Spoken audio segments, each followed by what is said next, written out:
dài cao quý vô biên.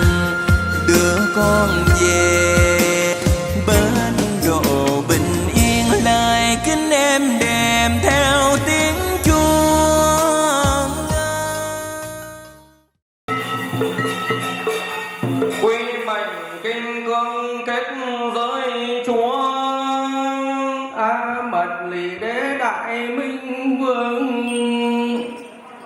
Bất vi bản thể hộ đàn tràng bình yêu ma vô chướng ngại, ẩn công kết giới chân ngôn.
đại kiết duyên sinh kỳ an pháp đàn hệ trời đất âm dương là số vận tuần toàn kiên cô xem thanh hiền đấng tôn nghiêm bảo ra chưa có coi xem là thường. Đàn cha mấy ngày nay mới mở trên có lời pháp sự cân căn của ai chốn đàn rằng ngưỡng trông Phật thánh tỏa vàng nguy địa trời đổi cao xa giờ chớ mẹ dòng mây phương múa uy ra chẳng văn tiếng phúc hạ xa mà cũng kinh ắt là không tên.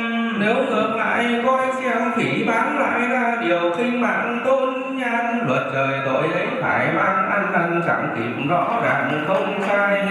Ta bà đang sát tôi ngài chứng minh công đức những lời đầu tâm vận trời năm nhâm nghi gần 89 ngày mùng nghi 6 giờ tốt lương tạm thần đệ tử chúng tâm vẫn làm miền. Khải ni kiến duyên sinh thì an bảo mệnh pháp đàn đạo Phật thánh cửa bên che phủ mở pháp màu cứu độ dân ta trông lên Phật ngự trên tòa độ dân vô lượng gần xa nương nhờ. Đang càng nay tùy phương khai đàn phép trai đàn đọc bản dâng lên các ngôi ngồi ngự tòa trên xét xem vốn khói cùng bên ba đường.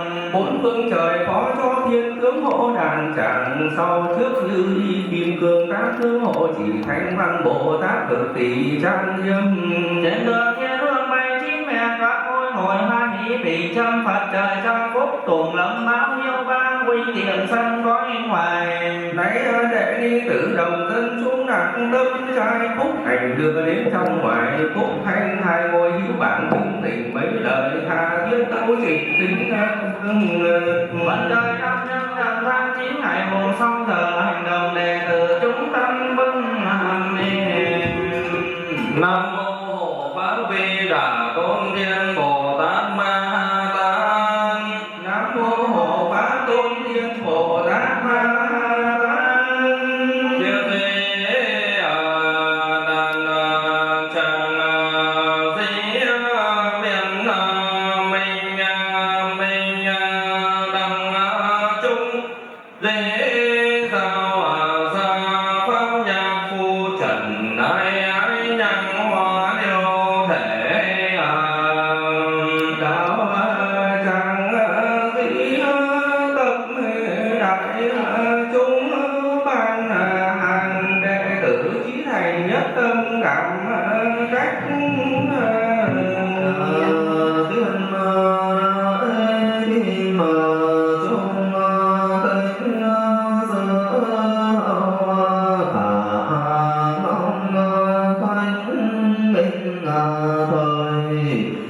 địa trong con nương thiên giáp giáp bàn nào văn chân địa thượng thông càng ni tưởng hạ ni đạt khôn duy liễu động triệt sơn hà lượng kinh giao thế giới.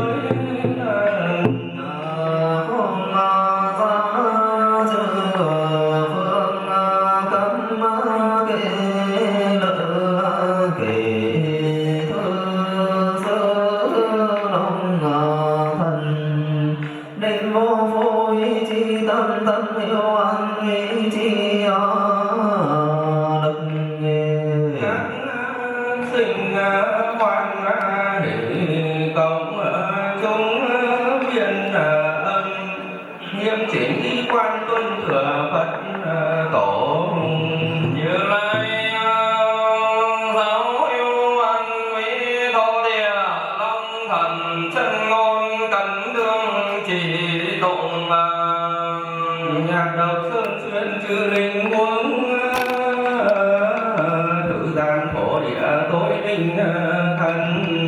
đại văn duyên riêng diệu chân ngôn căn chân phương ông sinh hoan lai. Nam mô sinh hoan hỷ địa Bồ Tát Ma Tát.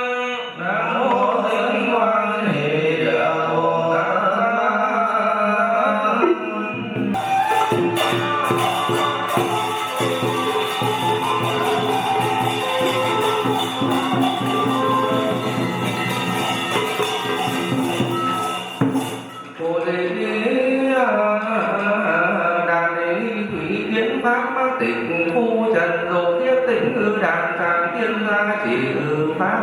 tài khi nhất sinh viên sai thập phương giáo hữu tịch quế thân ngôn cấn lương chỉ tụng tình ca phát chủ đăng đàn khai hoa kết nâng ra chi điểm tình chân sáng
hưởng đỡ đàn tràng cấn đánh trình. Nam mô Thanh Lương Địa Bồ Tát Ma Tát. Nam mô Thanh Lương Địa Bồ Tát Ma Tát. Thỉnh pháp chú các đệ tử thiện tín chú đăng tiền thành đỉnh lễ Phật điền quốc cung ngũ bái.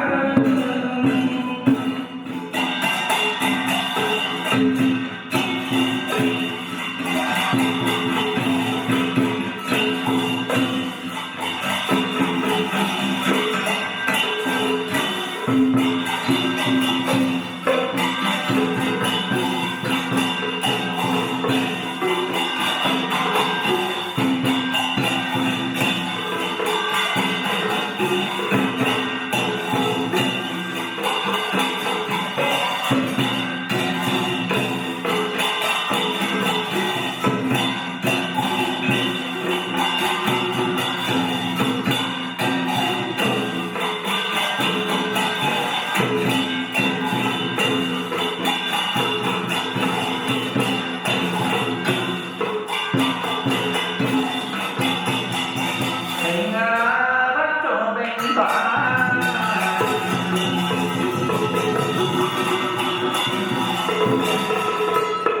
Phổ thỉnh đại chúng đồng âm chiêm ngưỡng đại thừa thế tôn tán khai quang giáo chiêm nam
thì tất cả ba hồng ẩm chân tâm ư tây vực nếu liên hữu trước thì hàng ma chữ uy thế lợi trọng bát vạn tứ thiên cân rồi lại tuyên ngũ vi thiên bát tuyên thuộc phổ quan phẳng chân các dưỡng thức đương bát tinh tế bị tâm đàn chỉ tạo đắc ma hoàn tâm tình tam hiền chân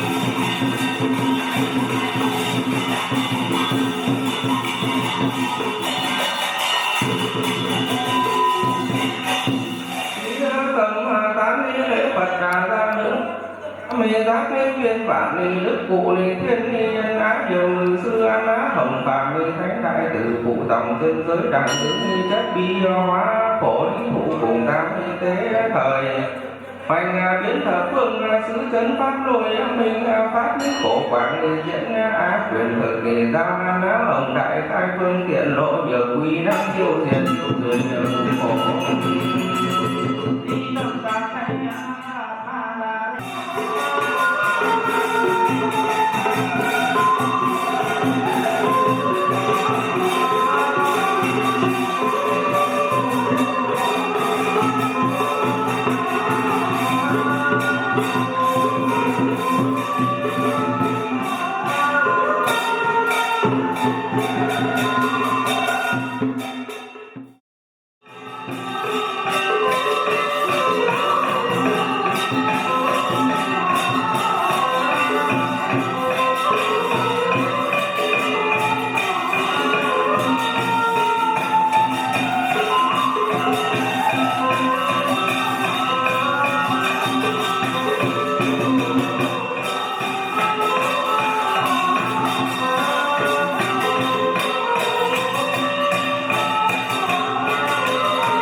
đàn tràng nhã cao quế Ngân ra đi dầu hương trên mẫu cúng tàng Phật nguyện ngã Phật từ bi ai nạp thủ nhân duyên tự tính sở xuất sinh sở trùng trùng quy diệu hương phụng hiến thượng sư tam bảo tôn duy nguyện từ bi ai nạp thủ thỉnh nghi vi tôn đức chân hương đường ai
Nam mô Hương cúng thằng Bồ Tát Ma Tát.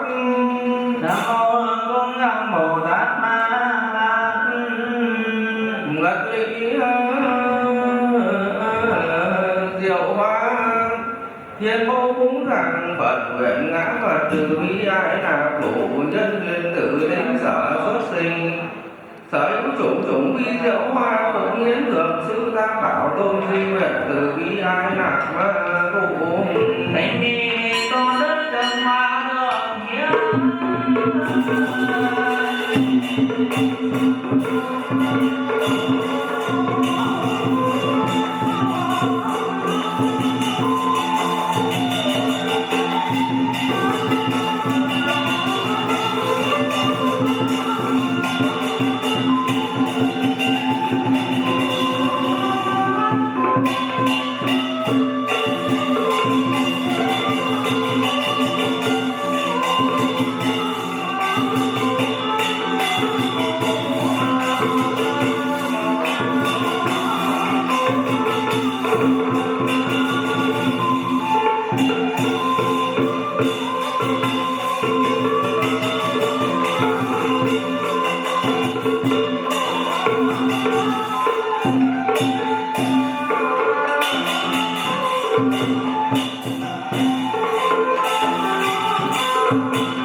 thủ nhân duyên tự tính sở xuất sinh sở chủng chủng vi diệu đăng phục ngay hiến lượng sư tam bảo tôn vi nguyện từ bi ai lạc ma tu tình hình tôn đức trầm năng dường hiến.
Nam mô Đăng Cúng Hàng Bồ Tát Ma Tát.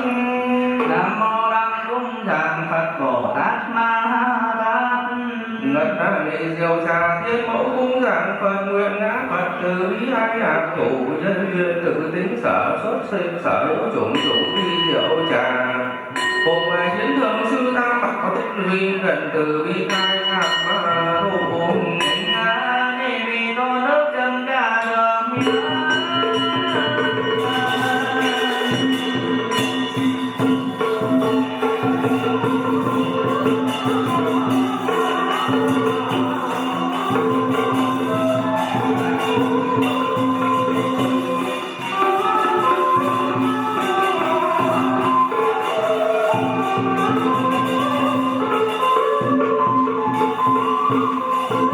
Thank you.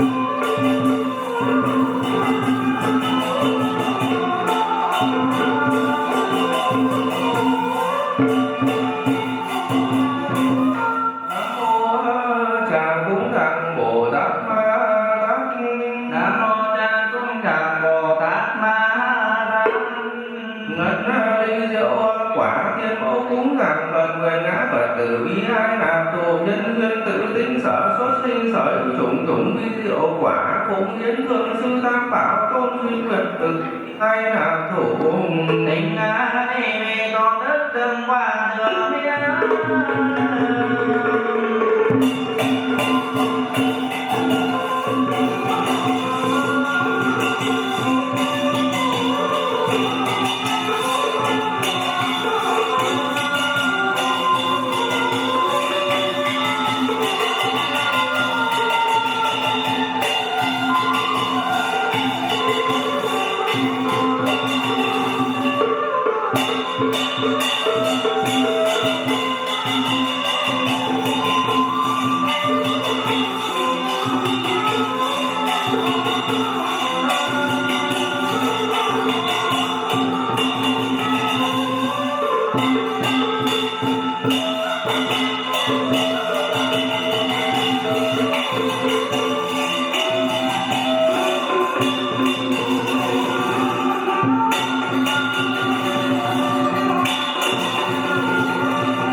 Nam mô Quả Cúng Đặng Bồ Tát Ma Tát. Nam mô Quả Cúng Đặng Bồ Tát Ma Tát. Ngân di diệu thực thiên mô cúng thằng Phật nguyện ngã Phật từ bi ai làm tù nhân duyên tự tính sở xuất sinh sở hữu chủng chủng vi diệu thực phụng hiến thượng sư tam bảo tôn duy nguyện từ bi ai. Tình ai vì con đất từng từng đường hiến.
Nam mô Thực Cúng Đặng Bồ Tát Ma Tát.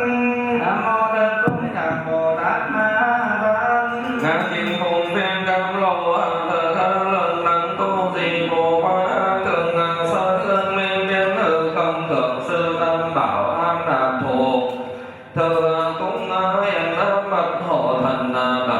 lập pháp giới trừ hữu tình thủ dụng bao mãn sinh hoang diệt bình trừ ma ngoại thi an ninh kim tiêu thi chủ khuyên thuộc nắng tiêu tai tập phúc thọ duyên sinh sở lâm vân cầu như ý giai thành tựu nhất thiết thời trung nguyện các tường.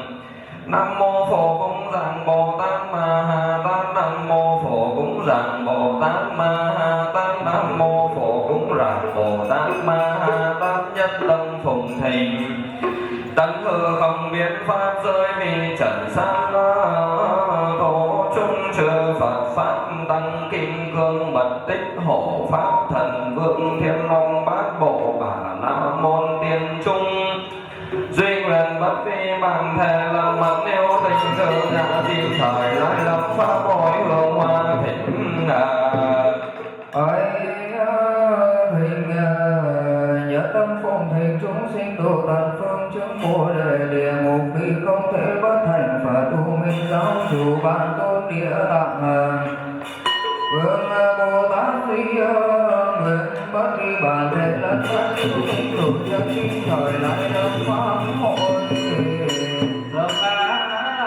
hoa thì nhất tâm công tình quan giới đồng đăng độ vị cho đời dài quan người trận tiền thành đống cho tăng tướng không chỗ trốn nguy lan có đời mưa sẽ lên đàn bởi bởi đội bình tán loạn khắp nơi tán tành lại còn cương giáo vây quanh đạn tên bắn sẽ tan tành đôi nơi khổ đau lắm cô nơi lại đây xa hối tội thời tan ngày